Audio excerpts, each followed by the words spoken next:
All right, welcome back. I'm Bo, the FPV guy, and with me is Brad, my buddy, who flies fixed wings. And today we've been flying his Fun Cup, which is an awesome ride. And I'm going to touch some video of that into here in a little bit, so stay tuned. And today what I really want to say is one of the coolest and fastest pilots I know about is Brad. He flies like crazy. He has a little issue. He also crashes more than anybody else I know. But details. You're not crashing, you're not flying. And you're the proof of that.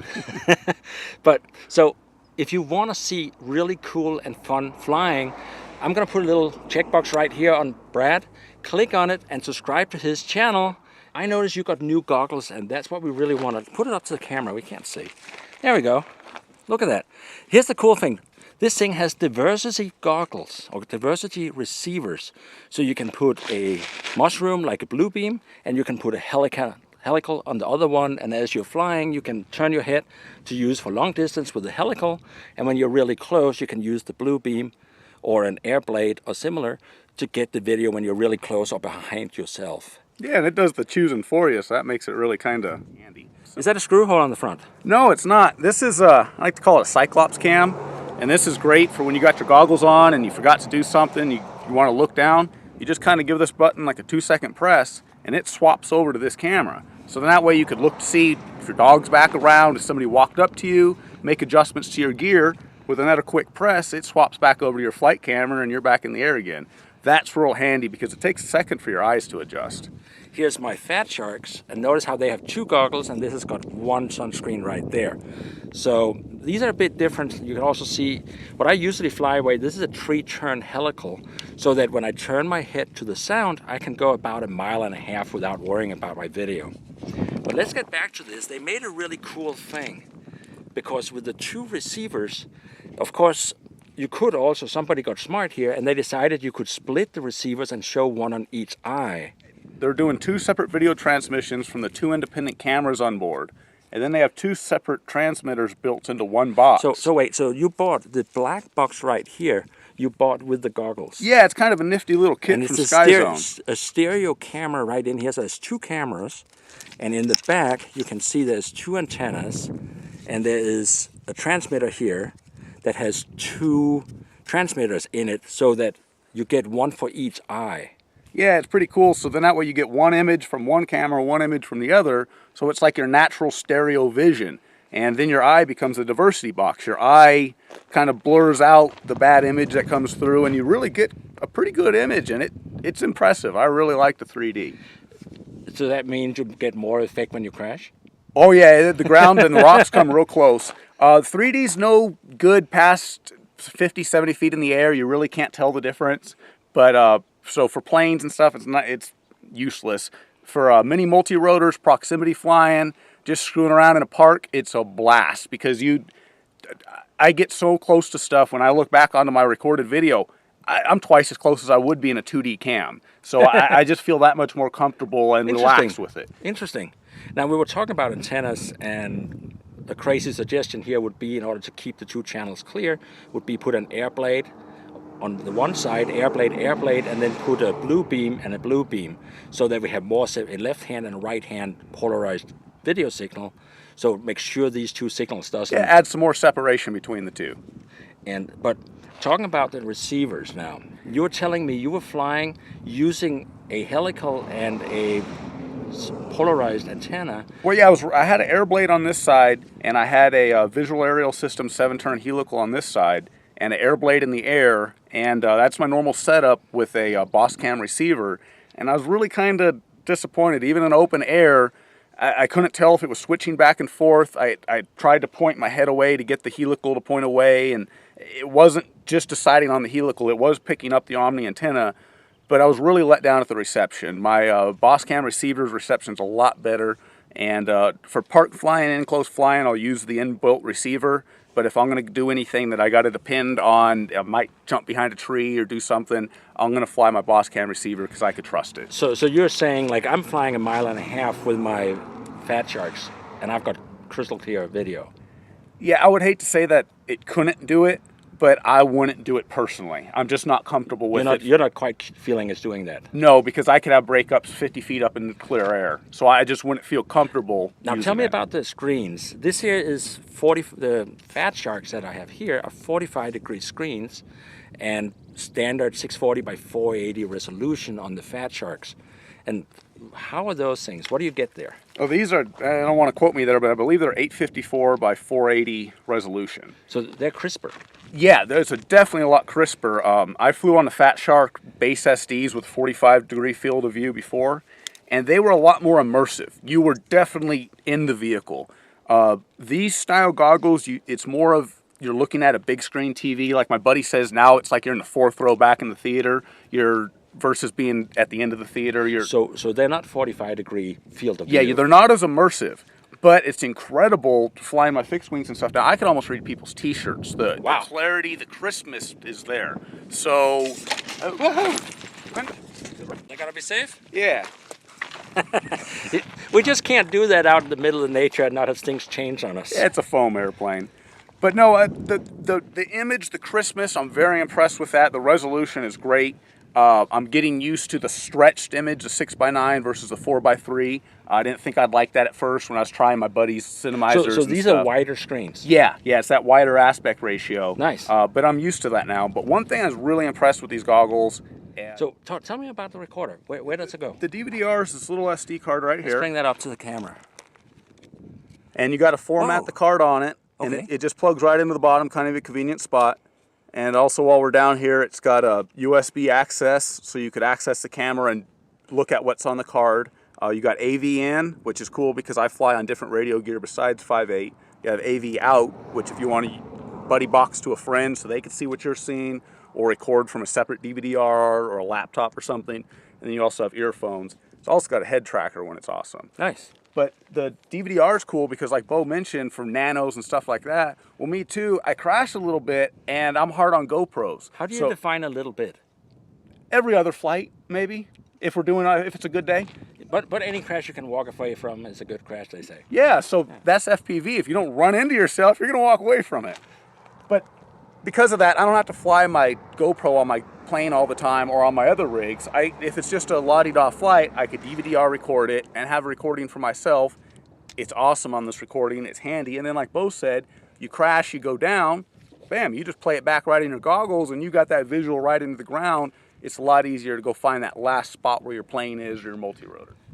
And as you can see right here, we have the diversity antenna and another diversity antenna.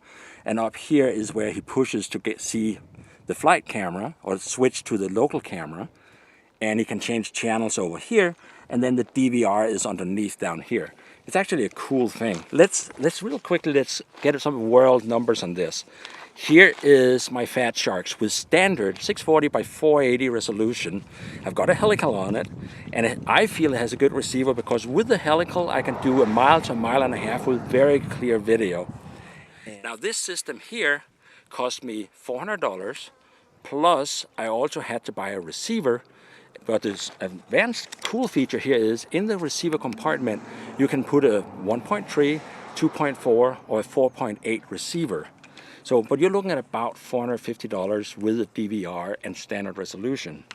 Now, and I should say, Fat Shark has an HD version that's about $600, but it's made of unobtainium because it's not available anywhere, and $650. So, what did you pay for this baby here? You got DVR, and you got. Well, the whole kit. Before we get into the camera here, it does come with the transmitter and the camera. And so, besides what you get with the goggles, you get, like Bo said, the DVD-R, you get a head tracker built in, you get diversity, and you get the little Cyclops cam, which is a bus. Then you get the camera and the transmitter, and a handful of cables, and a pretty cool instruction book for $530. So for $100 more, you get the stereo, you've got higher resolution screens, and you've got a stereo transmitter. Yeah, and I would really say they would be Fat Shark killers if they did something better with the receivers. But I've already had this thing apart, and they built this as one board. I'd take everything apart. But they built this as one giant board. There's a plug-in board for the head tracker, and there's a plug-in board for the power ports. But the receivers and the goggle control boards, even the accelerometer and gyro are all built on one board. So SkyZone kind of shot themselves in the foot. You can't change out the modules. You can't do anything like Fat Shark allows you. But while we're talking prices here, SkyZone also comes with the diversity receiver, but without the stereo thing, the stereo camera system. They only sell the V2s in this style. The V2s only come, so how much is the V1, the original one? I'm not sure off the top of my head now. Prices have changed. I'm sorry, guys. We're going to put a little price on the screen here. I go fly. I was thinking you probably had shopped prices on the V1 and V2. Yeah, I did, but the 3D kind of put me over the edge, the DVD RR, and I would really just be over the top blown away with these things if it wasn't for the receivers letting me down. And that was a big selling point to me, to be able to be grab and go, just go fly. And that's great for a park flyer. I can still fly my Nanos and the Cubs and stuff like that, but I'm not going to be able to go fly my bigger multi-rotors that are on 5.8 with this. I just don't trust it. I'm going to have my Boss Cam receiver on. Got it. So, well, that's it. Go and subscribe to Brad on his channel. And again, I'm going to put up a subscribe link. So, you're going to fly this thing? Yeah, let's put it up. Got some fresh batteries? Yeah. All right. Okay, so to arm this, that's up on the corner here. So, brilliant. What we're going to do is, we talked a little bit about it, and I'm going to take the stereo aircraft for a flight because that's really cool. And I need to say, I have been down on stereo because I don't feel it's adding a whole lot, especially because at short range, you have depth, but as soon as it gets out a little further, you just don't see it. So let's get this ready here, balance this on my knee. I'm going to put the goggles on. And the first thing, like Brad was mentioning, you have an enormously widescreen view here that kind of is an acquired taste. The other thing, I have to move the little levers underneath. And as I move them, the two images fall into each other and it gets the right interpupillar distance. It's called IPD, I'm sorry. And now what I see layers. So one bush is clearly in front of another bush, so I'm now getting the stereo view and my eyes are definitely seeing it. And that is really cool. So to fly this, and the other thing I'm going to do up here on the recorder button, I'm going to click and I'm going to start the recording. So now we're recording video from the goggles, and I wish we could record the stereo to show you. We're going to arm it up here, and it's a little strange to fly somebody else's radio. Oh, and we seem to be, and we're in the air. Ooh, wow, this is really, there's definitely no doubt that I don't want to call it 3D, but the stereo feeling, the stereo effect of this is immediate. When I'm up here right now, I'm up flying at about maybe 15 feet, 50 feet. And I don't really feel any, but because I see video from two cameras overlapped onto each other, I'm actually having a higher perceived amount of details in this shot. Now coming around some low details here. You can see now I'm going to try to come through some bushes here. And this is definitely, there's no doubt. Here I can definitely see these bushes. They're like right in front and they're layered. I can see the depth. I can see how far they are away. I gotta tell you, the stereo effect here is more effective than what I anticipated it was gonna be. I try to stick that thing back in and land it right here.